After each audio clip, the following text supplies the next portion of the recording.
This channel does not promote any violent, harmful, or illegal activities. All content provided by this channel is meant for an educational purpose only. Top quality और consistent performance के लिए सिर्फ silver pump नाम याद रखना। মুর্শিদাবাদের ফরাক্কায় রাস্তা অবরোধ তুলতে এলাকায় গিয়ে বিক্ষোভের মুখে পড়লেন তৃণমূলের বিধায়ক। তিনি সেখানে গেছিলেন অবরোধ তুলতে, কিন্তু বিধায়ককেই বিক্ষোভের মুখে পড়তে হলো। দেখুন, বিধায়ক সেখানে জনসমর্থন তো নেই, শুধুমাত্র ডেমোগ্রাফির জন্য সেখানকার বিধায়করা তৃণমূল কংগ্রেসের বিধায়ক হন। উন্নয়ন বলে কিছু হয়নি, রাজ্যের কোনো পরিকল্পনা নেই এবং এরা বিধায়ক রূপে কোনো রকম সম্মান পান না। তো স্বাভাবিকভাবে বিধায়কদের সামনে বিক্ষোভই হবে। তাও ভাগ্য ভালো যে সিদ্দিকুল্লাহ চৌধুরীর মতো জুতো ইট পাটকেল কিল চর এগুলো খাননি। কল্যাণ ব্যানার্জি বলছেন যে শুভেন্দু অধিকারী একটি বিশেষ ধান্দায় রয়েছেন, রাজ্যের হিন্দু বনাম মুসলিম একটা বড় লড়াই হবে, আর সেই ডেড বডিগুলোর ওপর দিয়ে হেঁটে শুভেন্দু মুখ্যমন্ত্রী হওয়ার ছক করছেন। দেখুন, প্রথম কথা হচ্ছে রাজ্য সরকার এখন দায়িত্বে আছে।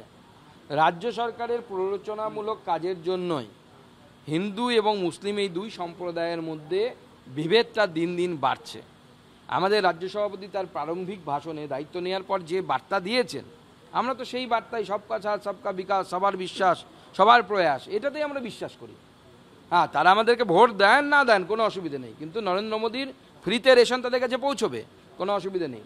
নরেন্দ্র মোদীর উজালার গ্যাস পৌঁছবে, যেটা মুখ্যমন্ত্রী মমতা বন্দ্যোপাধ্যায় আটকে রেখেছেন।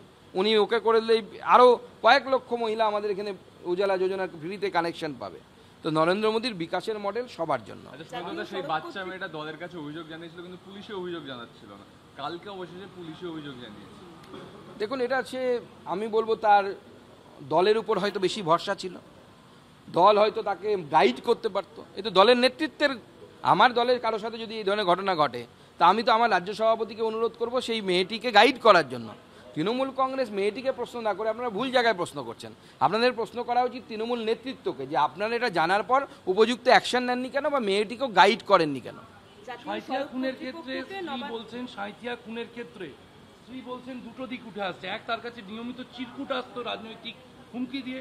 অন্যদিকে বালির বখরার দিক উঠে আসছে, যে প্রচুর বালি মজুদ ছিল, সেই বালি কে নেবে ইত্যাদি নিয়েও বলছে। না, আমি তো একটু আগেই বললাম আপনাদেরকে যে এটা পুরোটাই টাকার ভাগাভাগি নিয়ে সমস্যা, এবং আমি চোখ বন্ধ করে এখান থেকে আমি ভবিষ্যৎবাণী করতে পারি যে এর যদি সঠিক তদন্ত হয় এবং যারা অপরাধী তারা ধরা পড়ে, প্রত্যেকেই তৃণমূল কংগ্রেস বা তৃণমূল কংগ্রেস আশ্রিত দুষ্কৃতী ধরা পড়ে।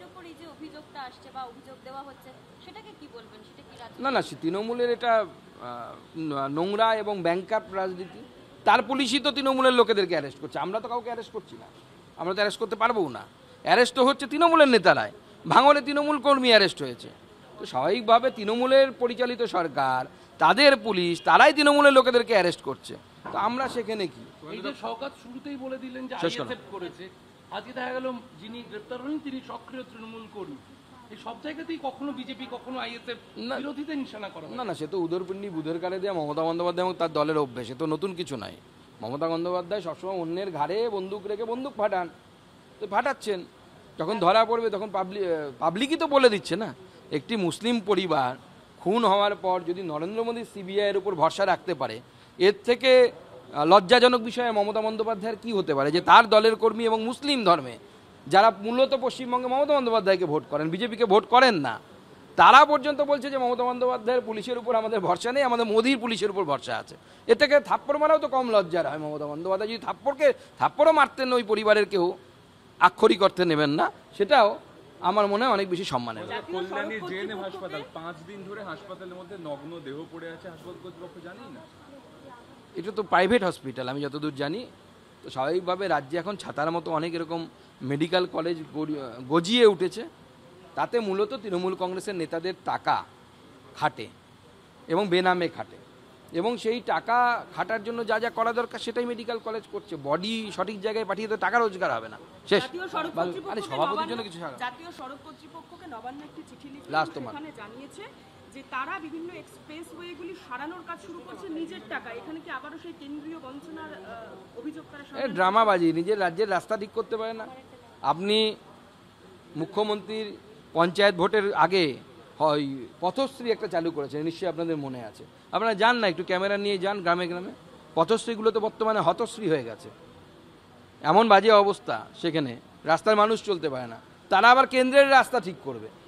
কেন্দ্রের রাস্তা কেমন হয় নিশ্চয়ই আপনারা দেখেছেন রিসেন্ট সময়ে, যেখানে আমাদের কল্যাণীর আশেপাশে তৈরি হয়েছে, আপনারা দেখে আসতে পারেন। সেখানে সারাইয়ের তো কোনো প্রয়োজন নেই।